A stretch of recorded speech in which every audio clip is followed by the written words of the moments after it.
Զրուցենք հետևողներ մեր զրուցակիցը հանրապետական Գագիկ Մինասյանի հետ։ Պարոն Մինասյանը 1999 թվականի հոկտեմբերի 27-ին այդ ողբերգական օրը ազգային ժողովի նիստերի դահլիճում էր։ Պարոն Մինասյան, այս ողբերգական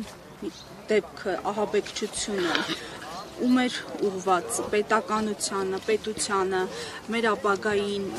եւ ովքեր էին շահառուները։ Տեսեք, մի բան ակնհայտ է, որ այն ընթացքը, որը մենք ունեինք այդ տարիներին եւ այն թափը, որ մենք հավաքել էինք, մեզ տանելու էր կտրուկ առաջացիկ զարգացում տարածաշրջանում։ Եվ ակնհայտ է, որ այդ առաջացիկ զարգացումը իսկապես մեծ խանդ էր առաջացնում, հատկապես Թուրքիայի եւ Ադրբեջանի կողմից։ Եվ ես կարծում եմ, որ հենց հիմնական շահառուները այդ երկու երկրներն էին, որովհետև այն խնդիրները, որոնք կային այդ խորհրդային ցանկացած երկրում, այդ թվում նաև Հայաստանում, կապված իրենց նոր անկախության ձեռքբերումից հետո անխուսափելիորեն առաջացող խնդիրներին, այդ խնդիրների լուծման համար մենք ունեինք չափազանց լավ նախադրյալներ։ Եվ բնականաբար, եթե նրանք մենք կարողանայինք իրացնել խնդիրները մեր հակառակորդների մոտ, ու առաջի հերթին Ադրբեջանի եւ Թուրքիայի ավելի կխորանար։ Հետևաբար իմ անձնական սուբյեկտիվ կարծիքը նա է, որ այդ մարդիկ ուղղակի այդ չարագործները եղել են գործիքներ, իսկ իրանց թիկունքում կանգնած են եղել հենց այդ երկու երկրների հատուկ ծառայությունների ներկայացուցիչները, միգուցե նաև նրանց թիկունքում ուրիշ երկրների հատուկ ծառայությունների ներկայացուցիչ։ Եվ պիտի կրկնեմ մի վարկած, որը դեռ հենց այդ օրերին եմ ասել,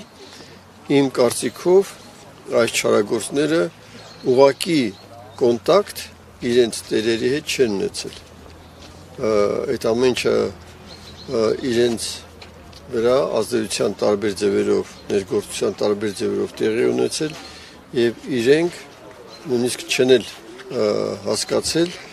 թե ովքեր են իրենց իսկական տերերը, ինչ նպատակներ ունեն իրենց իսկական տերերը եւ այդ պատճառով ցավոք սրտի այսօր մենք մատնացույց անել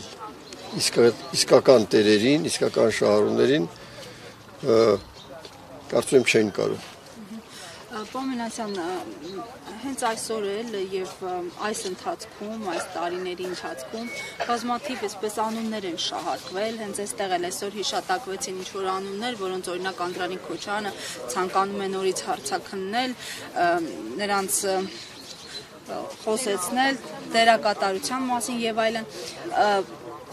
Ինչու է հաճախ նաև այսպես առեղծվածային քողի տակ ներկայացվում իրողությունը, ինչու չի ստացվում ամբողջովին բացահայտել տեղի ունեցածը։ Տեսեք, ես ասեցի իմ վարկածը, ես նորից եմ կրկնում, դա նոր չի այդ վարկածը իմ մոտ, դա հենց այդ օրերին եմ ես դրա մասին բարձրաձայնել, որ ուղղակի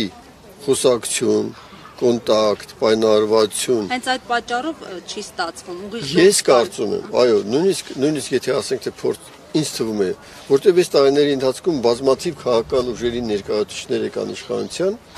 եւ այդուհանդերձ հնարավոր չեղավ բարձել այդ չարագործներից, թե ովքեր են եղել հիմնական պատվիրատուները։ Ես կարծում եմ, որ դրա պատճառը հենց այն է, ինչի մասին ես ասեցի, իրենք ուղղակի կոնտակտի մեջ ենթադրում եմ չեն եղել իրական շահառուների ու պատվիրատուների հետ։ Դասը որն է հոկտեմբերի 27-ին։ Այս շատ լավ հարց եք տալիս։ Ես կարծում եմ այդ դասը մենք թերևս առաջի անգամ հենց հոկտեմբերի 27-ին ստացանք, հետո էլի մեր զարգացման բազմաթիվ ճգնաժամային իրավիճակներում, նաև 18 թվականին, նաև 20 թվականին, 23 թվականին։ Ես կարծում եմ դասը հետևյալն է. այն ինչը որ մենք արյուն քրտինքով ձեռք ենք բերում, այն ինչը որ մենք կարողանում ենք կուտակել, չի կարելի դրա նկատմամբ լինել